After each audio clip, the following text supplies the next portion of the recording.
Allô, ouais. Non, je peux pas, je suis en interview là, hein. Jean-Michel Larquin, aujourd'hui, nous sommes Bonjour à toutes et à tous. Aujourd'hui, je suis très heureux.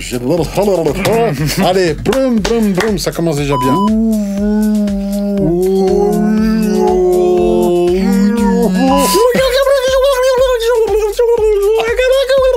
Bon. Tu vas plus pouvoir parler. Bonjour à toutes et à tous. Aujourd'hui, je suis très fier de vous présenter ce nouveau format, les cercles de connaissances. C'est de la transmission de connaissances. Ça permet de vous transmettre de la connaissance et il y aura divers intervenants. Alors aujourd'hui, j'inaugure cela avec Ludovic. Il y aura ensuite des petites formations, enfin formations, toujours pareil, toujours dans l'idée de la transmission de connaissances avec des vidéos courtes, rapides, sur des thématiques particulières. On est en train de préparer, par exemple, avec toi, Ludovic, sur les archétypes masculins. Les archétypes masculins, on verra. On parlait du roi, du mage, du guerrier et de l'amant. De savoir où est-ce que vous vous situez par rapport à ça. Il y a des choses à travailler. On verra, c'est intéressant. On fera un petit teaser là-dessus où on essaiera de vous présenter en fait dans les grandes lignes les 4 archétypes pour savoir où est-ce que vous vous situez, puis on rentrera dans des vidéos plus explicatives où tu rentreras en détail. Après, il y a des... Ouais, ça y est, ça coupe. Oui, après, je propose des séminaires en résidentiel. Ouais. Où justement on va aborder les archétypes en profondeur pour aller les contacter et surtout préparer les médecines pour les harmoniser et pour équilibrer tout ce qui se passe à l'intérieur de nous. L'objet de cette vidéo, qui est gratuite, c'est une sorte de FAQ, Frequency Asked Questions. On parle par exemple de hutte de sudation. Hutte de sudation, tout le monde en parle, mais personne ne sait vraiment ce que c'est, à part ceux qui l'ont expérimenté réellement. Ludovic, toi, tu as expérimenté les huttes de sudation. Alors, on a une idée un peu toute faite où ce sont des bonzes en train de, tu vois, de méditer avec une couverture. Qu'est-ce qu'il y a? On va être honnête, on va utiliser un langage, attention, très clair. Est-ce que ça schlingue? Est-ce qu'on transpire à mort? Qu'est-ce qui se passe concrètement? C'est quoi une hutte de sudation? Alors, une hutte de sudation, qui s'appelle en anglais Sweet Lodge ou en amérindien Inipi, c'est un des 7 rites sacrés des Sioux. En fait, c'est un principe de mourir et de renaître à soi-même. D'accord. Donc, dans le principe de la hutte à sudation, la hutte, c'est le ventre de la terre-mère. C'est comme si on remourait en re-rentrant dans le ventre de la terre-mère. Donc, on fait un rebirth voilà, pour ressortir en étant purifié et nettoyé. D'accord. Donc, il y a le principe de base, c'est ça. Après, il y a d'autres choses qui se passent à l'intérieur de la hutte. Normalement, il y a le fait qu'on soit condensés les uns contre les autres, qu'on soit dans un espace qui est petit, qu'on soit dans le noir, c'est pour condenser un petit peu tous nos corps énergétiques, comme un citron qu'on presse pour faire expulser les choses à éliminer, en fait. D'accord. Donc déjà, on apprend que c'est dans un espace restreint. C'est dans le noir. C'est dans le noir. Ça, j'apprends, je ne savais pas. Alors, si tu veux, je te définis un petit peu exactement comment ça se passe. Donc, je t'en prie. Avant, il y a une hutte qui est montée, alors avec des rituels particuliers, des intentions particulières aussi pour construire la hutte. C'est une hutte avec des arceaux en bois recouvertes de couvertures, avec juste une petite porte. Et pendant le rituel, la porte est fermée où on est dans le noir complet. Dans le noir complet. Mais il y a quand même des pierres chaudes. Donc, à des moments, on voit une petite lueur. Il y a quelque chose de rougeoyant qui permet de... Voilà, un peu comme les sous-mariniers. Donc, il y a la hutte qui est montée, qui est le féminin, la terre-mère. Dans l'axe de l'entrée de la hutte, il y a un feu sacré qui est entretenu par un gardien avec certaines choses à faire et à pas faire. Enfin, il y a quand même des choses qui sont un petit peu codifiées. Le feu, c'est le soleil. C'est le principe masculin.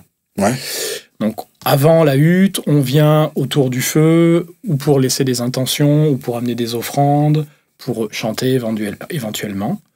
Après, on va rentrer dans la hutte. Donc, selon qui mène la hutte, ça peut se faire en paréo, en maillot de bain ou nu.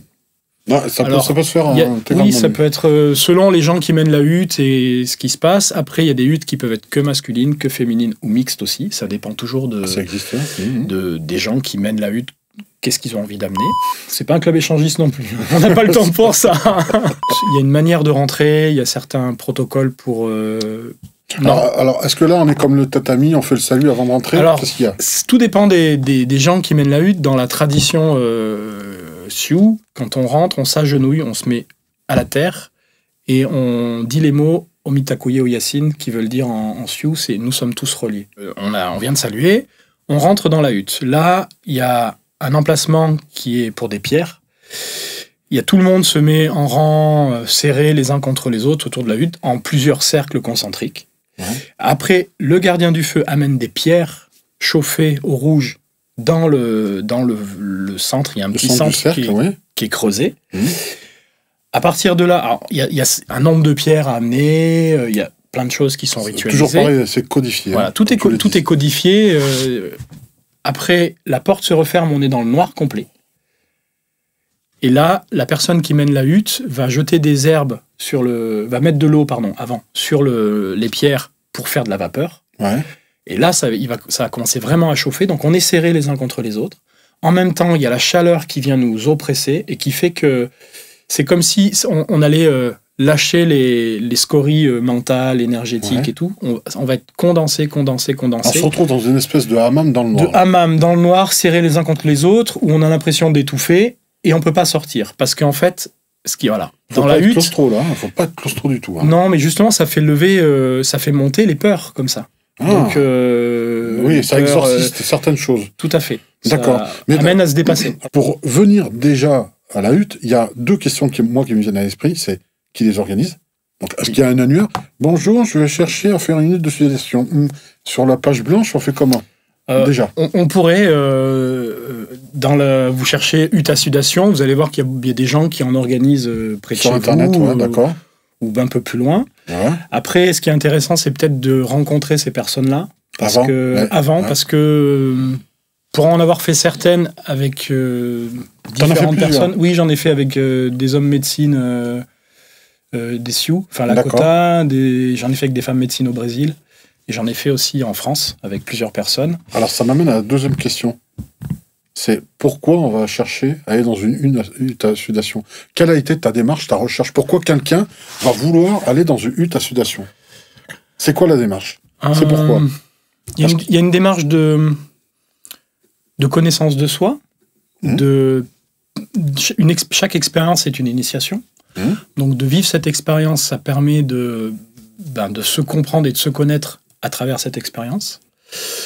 Après, souvent, les inipis, les huttes à sudation, dans toutes les traditions Lakota ou d'Amérique, c'est des commencements. Ça veut dire qu'avant de faire des cérémonies ou faire des roues médecine, on fait des huttes à sudation. C'est un peu une sorte de préparatif. J'allais dire de peeling émotionnel, mental. C'est comme s'il fallait qu'on se débarrasse et on se purifie avant. Les Lakota, même, ils faisaient des huttes avant de faire des réunions, même de conseils de chefs, par exemple. Ils faisaient des huttes. C'est comme si il fallait se nettoyer un petit peu avant. Alors, on peut faire une hutte régulièrement, comme on irait au hammam. Enfin, pas au sauna, mais simplement pour se nettoyer. Alors, sur tous les corps différents. C'est pas juste se nettoyer, de se purifier la peau, mais c'est... ça fait comme une petite mise à jour émotionnelle, mentale. Si on a des colères de délaissés, par exemple, avant un conseil, Voilà. Il vaut mieux ne pas être stressé avant un conseil, quand même. Hein. Sinon, on en veut et on conseille. Justement, les Lakota, ils avaient fait exprès, à une époque, des huttes qui étaient basses, pour que quand les gens ils s'énervent, ils puissent pas se lever s'ils se cognent la tête. Donc, exprès, ils faisaient des huttes où les gens étaient assis. Le détail qui tue. Oui, parce que justement, ça fait lever les pulsions, les colères, s'il y a des choses qui sont pas réglées. Ils avaient fait ça exprès pour que les gens puissent pas se lever pour aller se battre, par exemple. Alors, puisque tu parles, là, on va dans des extrêmes. Est-ce que tu as, dans les plusieurs huttes à sudation auxquelles tu as participé, que tu as faites, est-ce que tu as vu, franchement, là, on est un peu toujours dans la section de... on va demander tout ce que vous voudriez savoir sur les huttes à sudation sans jamais avoir osé le demander. Bon, est-ce que franchement, faut le dire, est-ce qu'il y a des incommodations? Est-ce qu'à un moment donné, t'as pas vu des gens péter un câble? Si, ça peut arriver, mais c'est pas monnaie courante. Après, les 3/4 du temps, souvent, les gens, ils souffrent un petit peu parce qu'il fait chaud. Donc souvent, on est un petit peu exténué et les gens finissent plus souvent couchés par terre que qui pètent un plomb. C'est parce que près du sol, il fait un peu moins chaud et puis on est fatigué et tout. Donc c'est plutôt souvent les gens qui sont comme ça que les gens qui s'excitent. Après, il peut y avoir, si c'est des huttes menées dans certains rituels ou dans certains processus de guérison avec des hommes médecine ou des femmes médecine, avoir des gens qui, entre guillemets, dégoupillent. Mais ça peut arriver, mais c'est pas ce qu'il y a le plus courant quand même. D'accord. Là, quand on parle de... Quand tu vois qu'on est serré, ça met quand même le corps et l'esprit dans des contraintes. Oui. Est-ce qu'il y a le dépassement de soi? Un peu comme quand tu fais du ski de fond au bout de 25 km, où tu regardes tes jambes, elles avancent toutes seules et c'est même plus toi qui commandes. Est-ce qu'il y a ce côté où tu restes? Il y a justement ce côté à trouver. C'est qu'au début, les premières huttes, on va croire qu'on va mourir. Vous allez tous voir ça. Il fait tellement chaud et ça dure tellement longtemps. Tu as l'impression que tu respires de l'air chaud. Et tu as un peu le première barrière mentale qui arrive, c'est de te dire je vais mourir, je vais pas pouvoir supporter ou je vais pas pouvoir durer. Ça, c'est un peu la première étape. En même temps, tu as dit depuis le début, c'est mourir pour mieux renaître. Oui, c'est exactement ça. On est là. Après, c'est comme s'il y avait un dépassement de soi pour arriver à ne plus, entre guillemets, j'allais dire, être pas touché par les éléments, mais c'est comme si le corps était moins important. Si l'intention et le mental arrivent à être là, c'est comme si on se dépassait pour être autrement. Ça veut dire que, parce que pour l'instant, on n'a pas abordé l'histoire de la porte, mais pendant la hutte, il y a du tambour, il y a du chant. C'est pas juste on est dans le noir et on attend. Tout à l'heure, quand on parlait de la porte, ça veut dire que dans une hutte, vu que c'est en lien avec le monde chamanique des Indiens Lakota, tu as dit le mot chamanique. Il y a les 4 directions. Et il y a 4 portes. Ça veut dire que on rentre dans la hutte, il y a le gardien du feu qui amène des pierres qui se mettent au centre. La porte se referme, on est dans le noir. Là, à partir de là, la personne qui mène la hutte, elle met de l'eau sur les pierres et il y a de la chaleur qui arrive. Ça, c'est la première porte. Et pendant cette porte, en fait, une porte, c'est jusqu'à que la porte se réouvre pour que le gardien du feu réamène des pierres. Il y a 4 portes. Il y a 4 passages comme ça. Dans toutes les huttes traditionnelles, il y a 4 portes. Après, selon certains rituels avec des hommes médecine, il peut y en avoir 5, 6, 7, 8, ça dépend de ce qui se passe énergétiquement.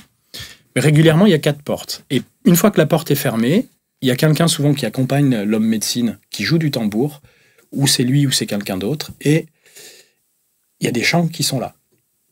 Donc, la personne, elle amène des chants parce qu'elle guide, c'est comme si elle guidait l'énergie. C'est comme, quand on rentre dans une hutte, c'est comme si on partait dans un vaisseau spatial faire un voyage. La personne qui guide la hutte, c'est le pilote, et il emmène les gens énergétiquement dans un voyage. Du chant, aussi du tambour et du chant. Du tambour et du chant, et à un moment donné, il y avait des herbes aussi sur les... Oui, après, il lance des herbes particulières sur les pierres pour dégager certaines odeurs qui vont vous amener à réfléchir autrement. Pas à réfléchir. Enfin, oui, on est dans le mental, je suis désolé. Hein, des fois, c'est du genévrier, ça peut être de la sauge. Pour eux, c'est des plantes sacrées. Et c'est des plantes qui ont un lien énergétique avec la cérémonie. D'accord. Voilà. Donc là, une porte. La première porte, le premier voyage se passe. C'est comme si c'était un voyage en plusieurs étapes. Donc il y a 4 portes liées aux 4 directions. La porte se réouvre. Personne ne sort. Ou, normalement dans la hutte, c'est qu'on doit sortir au bout de la 4e porte. Si vraiment il y a quelqu'un qui est mal, qui n'en peut plus, qui est malade, il peut sortir au moment où la porte s'ouvre. Une fois que la porte est fermée, il faut qu'il attende la porte d'après. Il ne peut pas ouvrir et sauter du vaisseau spatial en route, il est dans l'espace. Voilà, il faut attendre la prochaine heure de repos. Hein, c'est exactement ça. Donc, la porte s'ouvre. C'est bien parce qu'à ce moment-là, on a un petit peu d'air frais qui arrive, c'est génial. Le gardien du feu ramène encore des pierres chauffées au rouge. La porte se referme et on repart comme ça pour une session, pour une 2e porte, une 3e porte et une 4e porte. Est-ce qu'on a une idée du temps, à peu près, entre les portes ou globalement? Alors ça, c'est la bonne question. C'est qu'on ne sait jamais. Une hutte, ça peut durer 1 heure comme ça peut durer 3-4 heures. Ouais. De toute façon, une fois qu'on est dedans, le temps disparaît. Oui. Ça veut dire que on n'est plus que dans l'instant présent et personne n'a de montre, personne. Et de toute façon, les portes vont durer en fonction de ce que l'homme ou la femme médecine ressent à ce moment-là. Il y en a qui vont être plus longues, qui vont être plus courtes. Et c'est comme tout pilote, il a sa manière de conduire. Il y a des hommes médecine qui vont faire des huttes très très très longues. Et c'est comme ça, c'est leur manière de faire. Il y en a, elles vont être plus courtes, mais elles vont être très très très chaudes. Donc après, aussi. C'est des manières différentes de... Alors moi, j'ai l'impression, de ce que tu viens de donner comme information, j'ai la sensation qu'il y a une espèce de... On incommode un maximum le corps pour que le mental lâche le corps, tu le disais tout à l'heure. Parce que si on lâche ça, on oublie la notion de temps, à la limite. Et est-ce que finalement, de ton expérience à toi, est-ce que ces huttes-là, à la fin, quand t'en es sorti, bah oui, je pense que t'as même pas regardé ta montre pour savoir combien ça... Non, mais plus souvent, les huttes, souvent, elles commencent en fin de journée, et tu sors, il fait nuit. Donc tu sais plus, déjà t'es déboussolé parce que t'es rentré le jour et tu sors, il fait nuit, puis des fois tu sors, c'est 1h du matin ou 2h du matin, tu sais plus. Ouais, t'es complètement... Mais c'est le but en même temps, de perdre tous les repères, justement, de mourir à soi-même pour renaître de manière nouvelle. Et ce qui est bien, c'est quand on sort, il y a vraiment cette expansion où on a été condensé, on a eu chaud, et là d'un coup on se retrouve au milieu de la nuit à moitié à poil, et on est bien, on est en connexion avec la nature, les arbres. Oui, comme après un orage en général, quand l'orage est passé, on est beaucoup mieux. Ça, ce sont des ions de l'air, mais il y a ce côté de bien-être qu'on ressent d'un coup qui est bien. Alors, juste avant de conclure, tu parlais tout à l'heure d'offrande et d'intention avant de rentrer dans la lutte. Oui. Alors, quelles sont les intentions qui peuvent être posées? Moi, je viens pour faire... je sais pas, c'est peut-être utopique, mais je veux dire quoi? Le bien de Gaïa, de la planète? Ou... Alors non, est-ce que c'est perché ou pas, là? Alors, moi, je parle toujours, quand je travaille sur moi, je parle des intentions qui correspondent à ce que je suis. Ça veut dire que moi, je vais arriver avec des intentions personnelles, de transmutation, de transformation, d'évolution de mon être. Après, avoir l'intention qu'il y ait la paix dans le monde, je m'en fous un petit peu parce que c'est pas de mon ressort, en fait. Que là, la hutte, on vient pour renaître à soi-même. Je vais pas faire disparaître le monde pour faire un monde nouveau, je viens juste... moi me transformer. Donc moi personnellement, j'y vais avec des intentions qui me sont propres. Voilà. Et ça peut être quoi concrètement? L'intention, ça va être... je sais pas, Si tu as des peurs, par exemple, tu as la peur, par exemple, de l'inconnu, parce que tu as une transformation professionnelle, par exemple, un changement radical, tu changes de boîte, de boulot ou autre, parce que quelqu'un peut se dire, parce que ça c'est du concret, on est on s'est incarné dans la matière, c'est bien pour la vivre. Donc tu vas aller dans une hutte de sudation pour mieux vivre ce passage-là. Oui, de simplement demander que ce passage-là se passe de la meilleure façon, ou que je lâche les parts qui me maintiennent dans la peur. Et ça peut aider. C'est l'intention. Après, tout ce qui change dans le monde, c'est l'intention qu'on a. De n'importe quelle pratique, c'est l'intention. Alors, au-delà du bien-être que tu as quand tu sors de la hutte, une fois que de cette contrainte, de ce côté serré, chaud et tout, tu as tout l'inverse, c'est-à-dire de l'espace, de la fraîcheur, et tu respires enfin, et tu te libères de certaines peurs que tu as eues par rapport à l'intention que tu as posée avant d'entrer dans la hutte, et tu as fait cette démarche, une démarche intérieure. Les changements concrets, est-ce que c'est au niveau du caractère? Est-ce que tu sens vraiment un bénéfice quasi immédiat après? Est-ce que, par exemple, ta femme te reçoit chez toi en disant « Tu n'es plus le même homme ». Tu as complètement changé. Non, c'est pas jusque-là. Après, je pense qu'il y a le bienfait physique sur le moment. Ça veut dire que déjà la libération, d'être apaisé physiquement, parce qu'il y a aussi le côté chaleur qui va détendre les muscles, comme un sauna ou un hammam. C'est-à-dire que musculairement, il y a plein de choses qui se sont passées. Ouais. Mais il y a aussi le retour ce que j'appelle des choses primaires, mais on se retrouve, souvent c'est dans la forêt, on est à moitié nu, on est en lien avec du feu, des pierres, les éléments essentiels. Et d'un coup, quand on sort de la hutte qui fait nuit, c'est comme si on retrouvait les mémoires primaires on pourrait pas situer le temps. On pourrait être maintenant comme il y a 2000 ans ou il y a 10 000 ans, ça ne changerait rien, parce qu'on est avec des éléments naturels, et c'est comme si on retournait à l'essentiel de qui on était.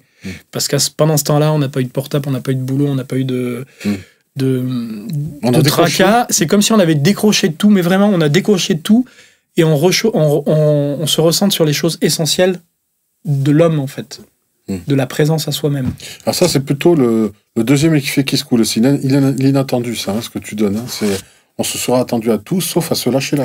Parce que quelque part, il y a un bien-être, mais le fait de déconnecter, c'est pas bête ce que tu dis. Le fait de, pendant ce temps-là, se déconnecter de tout, je suis pas certain que beaucoup de gens le font encore aujourd'hui. Donc c'est presque nécessaire alors de le faire. Oui, c'est intéressant d'aller vivre cette expérience, d'aller expérimenter. Après, il y en a pour qui, une fois, ils vont se dire non, j'y retournerai pas, c'était trop violent pour moi. Il y en a peut-être qui vont se découvrir un élan et se dire ah ouais, ça fait vraiment du bien, j'ai besoin d'en faire de temps en temps. Ouais, pour se recentrer. Voilà.